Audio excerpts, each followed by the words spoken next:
মনে পড়ে ইরাবতীর চুপকথার কথা। নায়িকা মনামি, নায়ককে দেখে মনামি বলেছিলেন, আমার নায়ক খুব হ্যান্ডসাম। আর এখন পুতুল টিটিপির নায়ক, যিনি স্বপ্ন দেখতেন নায়ক হবার, তিনি সৈয়দ আরেফিন।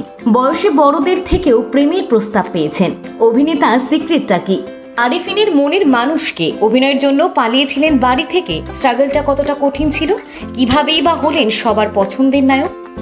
সময়টা 2019।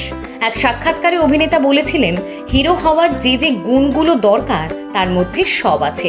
হিরো হওয়াই তার স্বপ্ন, কিন্তু এখনো তিনি হিরো হননি। আর বর্তমানে দেখুন 2025 সালের মধ্যেই তিনি বেশ কয়েকটি ধারাবাহিকে মুখ্য চরিত্রে কাজ করে ফেলেছেন। কোনো জিনিস সহজে পাননি। তাকে দেখে অনেকেই বলেন হ্যান্ডসাম, কেউ বা বলেন সুন্দর, অ্যাক্টরের সব গুণ আছে। কিন্তু আরেফিনের প্রশ্ন ছিল, তাহলে তো অনেক আগেই সুযোগ পাওয়া উচিত ছিল। জানেন, সৈয়দ আরেফিন স্ট্রাগল করেছেন সেই 2010 সাল থেকে। প্রথমে একটা সিরিয়াল করেছিলেন যুগান্তর বলে, তারপর রাশি।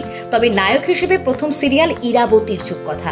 এছাড়াও একাধিক ভাষায় অ্যাড ফিল্ম করেছেন। কলকাতার ছেলে নয়, বাড়ি চিত্তরঞ্জনে, যার কারণে পুরো কলকাতাটাকে চিনতে অনেক সময় লেগেছিল।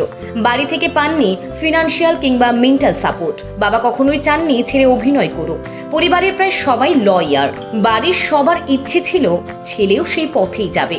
বাড়ি থেকে যেটুকু মেন্টাল সাপোর্ট পেয়েছেন তা মায়ের কাছ থেকে, আর যেটুকু অ্যাচিভ করেছেন পুরোটাই নিজেকে করতে হয়েছে। আর যদি আরেফিনের প্রেম জীবনের কথা বলেন, ছোট থেকে তিনি সুপারস্টার ছিলেন। রাস্তায় বেরোলে সবাই দেখত। যখন ক্লাস 9-এ পড়তেন, ক্লাস 12-এর মেয়েরা অভিনেতাকে প্রপোজ করতেন।